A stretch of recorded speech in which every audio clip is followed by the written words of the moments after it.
നമസ്കാരം. KSRTCയിലെ വരവും ചിലവും സംബന്ധിച്ച് ആർക്കും കൃത്യമായ ധാരണയില്ലെന്ന് KB ഗണേഷ് കുമാർ.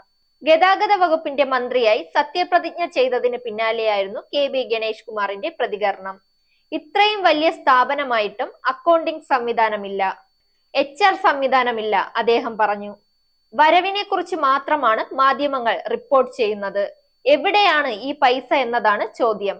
ആ സംശയം മാധ്യമങ്ങൾക്കുമുണ്ട്, KSRTCയിലെ ജീവനക്കാർക്കും ഉണ്ട്. സംഭവം ഞാൻ അന്വേഷിച്ചപ്പോൾ കണക്കില്ല.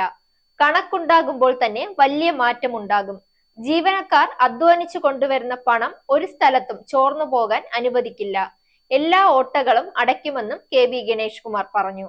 ഓഫീസിലെ വൈദ്യുതി ചാർജ് വരെ കുറച്ച് ചിലവ് നിയന്ത്രിക്കും. വെറുതെ വണ്ടി ഓടിക്കില്ല. ഡീസലിന്റെ ഉപയോഗം കുറയ്ക്കും. ഇലക്ട്രിക് വെഹിക്കിളോ മൈലേജ് കൂടുതലുള്ള മറ്റു മാർഗങ്ങളിലേക്കോ മാറും. മുഖ്യമന്ത്രിയുമായി ആലോചിച്ച് ഇക്കാര്യത്തിൽ തീരുമാനമെടുക്കും.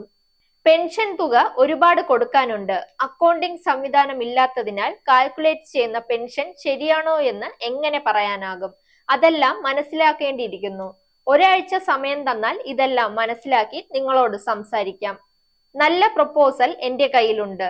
മുഖ്യമന്ത്രി സമ്മതിച്ചു കഴിഞ്ഞാൽ അത് നടപ്പിലാക്കുമെന്നും KB ഗണേഷ് കുമാർ പറഞ്ഞു. സർക്കാരിന്റെ സഹായമില്ലാതെ കുറച്ചുനാൾ കൂടി നിൽക്കാനില്ല. ആരും സമരം ചെയ്യേണ്ട. ഒരു തൊഴിലാളി യൂണിയനും എതിരല്ല. ലാഭത്തിലാക്കാൻ കഴിഞ്ഞില്ലെങ്കിലും മെച്ചപ്പെട്ട സർവീസായി ജീവനക്കാർക്ക് ശമ്പളം കൊടുക്കാനും മുന്നോട്ട് കൊണ്ടുപോകാനും കഴിയും.